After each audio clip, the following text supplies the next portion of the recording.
E for One broadcast right now. Make sure, as always, you like this video, but definitely like for you to subscribe. Subscribe to the channel. How many of you out there think Sean Combs going into this trial was definitely guilty? The guns, the drugs, the freak-off supplies, I'll be the first one to be like, yeah, Sean Combs is 1000% guilty of everything that the prosecution is and will be charging him for. But as this trial, and this, we're only going into week 3, so there's a couple more weeks to go. But as the trial has been unraveling over the last couple of weeks, I have really changed my tune about the whole Sean Combs thing. Don't worry if I write rhymes, I write checks. Never have I been a huge Sean Combs fan. I've always thought, I've had my own personal feelings about Sean Combs, but I always thought Sean Combs had more of like a cutthroat. That's the word I'm looking for. A cutthroat kind of appeal to him and how he had his rise to the top. Like, we all have done things in our past that we are not proud of, right? If anybody can literally legitimately raise their hand and say that they have led a squeaky clean lifestyle, congratulations and cheers to you. Like that song by Player. Cheers to you. That was my joint, by the way. But we all have done things that we are not proud of. And I feel like Sean Combs falls into that category. The prosecution is lacking in areas of trying to connect Combs to having this huge criminal organization.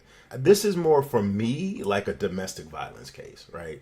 I see this as being, and this is not what Sean Combs is being tried for, domestic violence. Where I feel that there is a serious lack of evidence in this case clearly is that the prosecution has not clearly, in my opinion, shown that Sean was operating a criminal organization. When I think of a criminal organization, a criminal mastermind, I think of Al Capone in Chicago.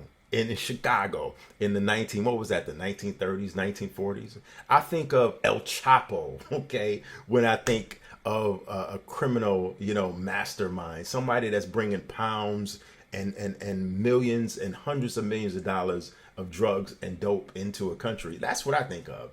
And Sean Combs wasn't doing that. He had a little bag of cocaine, a little bag of ecstasy, a bag of Viagra. I mean, where was all of these drug imports? Where is the criminal organization here? I'm not seeing that. This whole sex trafficking thing, listen, my take on that is, listen, we're all free. Listen, we're all here in this world because of sex, right? Let's just be clear with that, right? I think we could all agree to that. Sean Combs is not on trial for being addicted to sex, being addicted to watching the hardest, corest of sexual acts being done.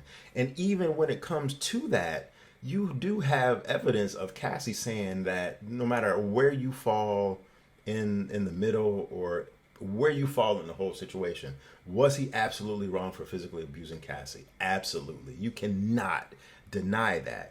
But she was with it. She was down. So, and all of the other people that participated in this, the freak offs, if they were down. About sex trafficking.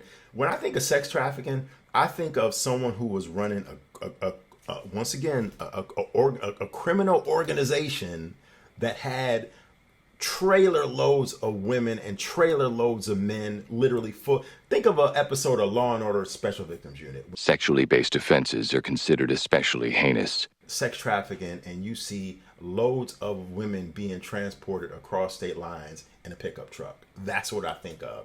And from what I'm seeing, I don't see that. I just see Sean Combs having people that he knew that were down to freak off and get off, that lived in different parts of the country, fly in and do their thing. What's the difference between that and one of us or one of you? I'm pretty sure maybe we've all done it.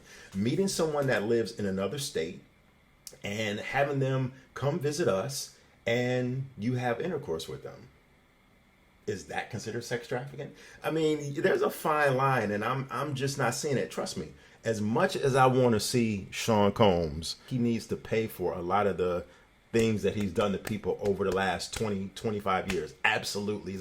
I'm just not connecting the dots with the whole criminal element and the federal trial and the transportation to engage in prostitution. Look, everybody was down with it. Everybody was down with it. Cassie was down with it. I'm just not seeing it. If the trial ended today, as much as I would, like I said, I would have to say not guilty, because if we're going to throw Sean Combs in jail for the rest of his life for sexual acts, freaky sexual acts, that's beyond freaky, no matter how you might look at it and I might look at it and think that it's some weirdo shit.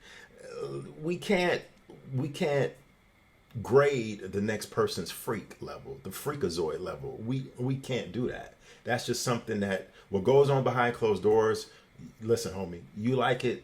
I don't necessarily love it, but do your thing. And the whole drugs thing, we've all experimented, whether it be with marijuana or certain forms of whatever, probably in our lifetime. And it just so happened that Sean Combs was in a little bit more harder stuff like ecstasy and cocaine and things of that nature. The domestic violence, absolutely not. Totally against that. But once again, this is not a domestic violence case. Leave me a comment in the comment section. Please let me know what you think. You have been watching the Entertainment for One podcast. I will check y'all later. Peace.